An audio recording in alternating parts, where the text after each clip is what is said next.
Hey guys, what's up? This is Anthony from Anthony's Customs, and for this review we're going to look at the NECA Ninja Gaiden 2 RYU HAYABUSA figure. Now I know I reviewed this guy a long time ago, but now that I have a better camera, I thought it would be a good idea to give this awesome figure a new review where you can actually see all the details a little bit better.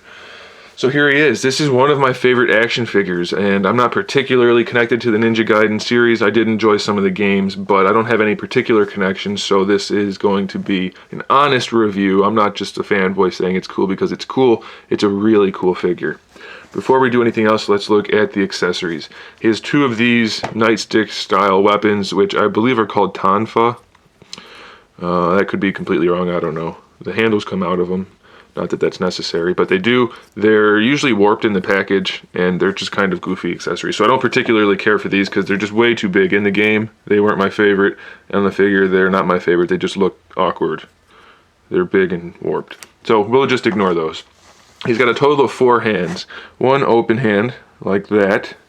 One angled gripping hand, like that. And 2 regular gripping hands. Those are probably more specifically for the tonfa. But while we're here, I want to show you, look how great the paintwork is. They even did shading on the top of the palm right there. Really nice paintwork. The fingers are done well. The nails are painted. The color of the skin could be a little bit better, I think, but still very nicely done. The gloves are made to look like they're made out of a vinyl or shiny leather. So very well done. And the articulation, there's a pivot on each hand, and then of course it has the peg swivel once it's connected. And lastly, he has his sword, the iconic one that he's always had. They did a great job with the design. The handle wrap is perfectly textured. The paintwork could be a little bit better on that side. It's pretty good on this side, but not perfect. Still definitely nice. And then the sculpt work on the rest of the sword is very well done. There's a blood groove. Very cool. You can also take out the sheath if you want to.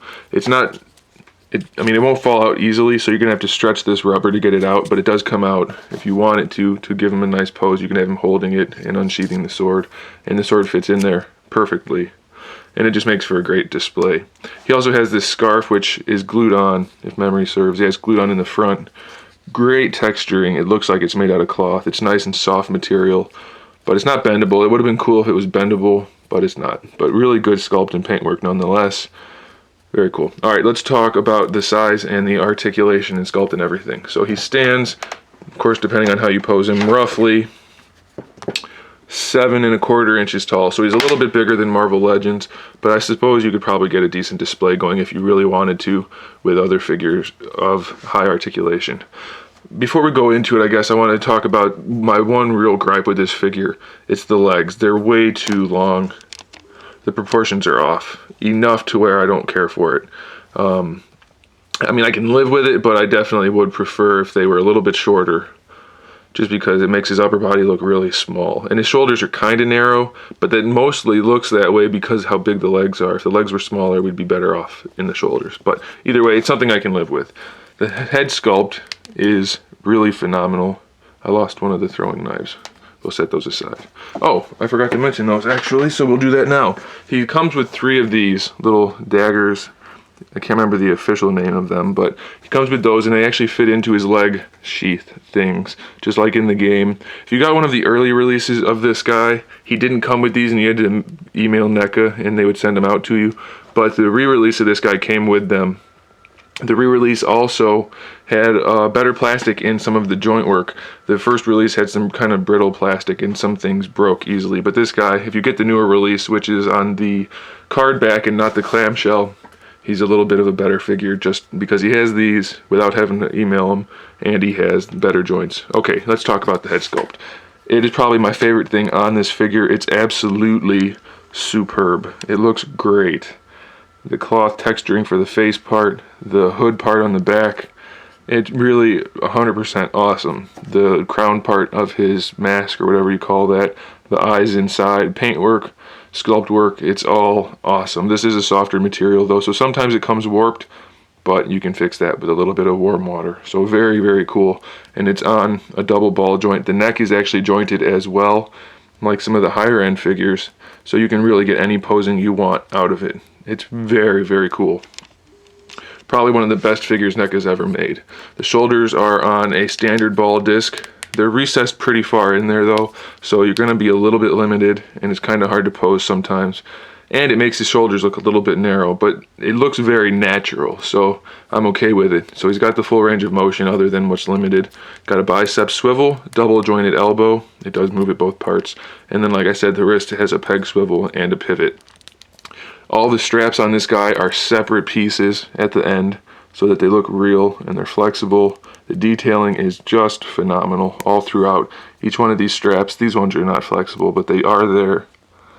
Just great. It's a really, really amazing figure. Look at the detailing in the armor. Super cool. Very, very nice. He's got a decent ab crunch as well. Doesn't go as far forward as I would have liked, but it goes forward enough. And backward, it goes about the same. So that's pretty good. He's got a waist twist. And here's another thing I don't really care for. I know his pants are not supposed to have any texturing or anything, but the whole groin area, it just looks kind of unfinished. I don't know if they could have done much about that. I think the hips could have looked better. It's the first time NECA's really done ball jointed hips, and they didn't turn out the best. But they are basically the same thing as a wide jointed ball disc hip, so you do have a full range of motion. The thigh swivel is built in, although since the peg goes almost in line with the thigh, sometimes it's a little tricky to get the thigh swivel to work, but it is there. And again, we have the awesome texturing and paintwork throughout. It's just really phenomenal. Double jointed knee. No swivels in any of that, but you don't need it because that's not how the knee works. He's got that little knee armor there. That's a soft piece. He's got the straps on the legs. Those are soft again. Great detailing throughout. The ankle has a swivel at the top of the ball joint. Then it has the pivot, of course, and an ankle rocker built in. And then his toe is articulated also. So really, you couldn't ask for any more articulation. I guess you could, but why would you? It's just about perfect as is. And he makes for a great display piece, even with his problems. If you take the time to pose him nicely, you don't even notice the fact that his legs are too big. And maybe that's just me. Maybe I don't know. But it is definitely one of my favorite figures. And as you can see, it's not hard to make him look awesome. I mean, he's really a great looking figure. Posability, sculpt, paint, it's pretty much on point in every aspect. What more could you ask for? So I do recommend it if you can find it. Pick it up without hesitation. It's a super great figure. So there it is, guys. Thanks for watching. Stay tuned for the rest of my figure reviews and custom figures, and in the meantime, keep collecting.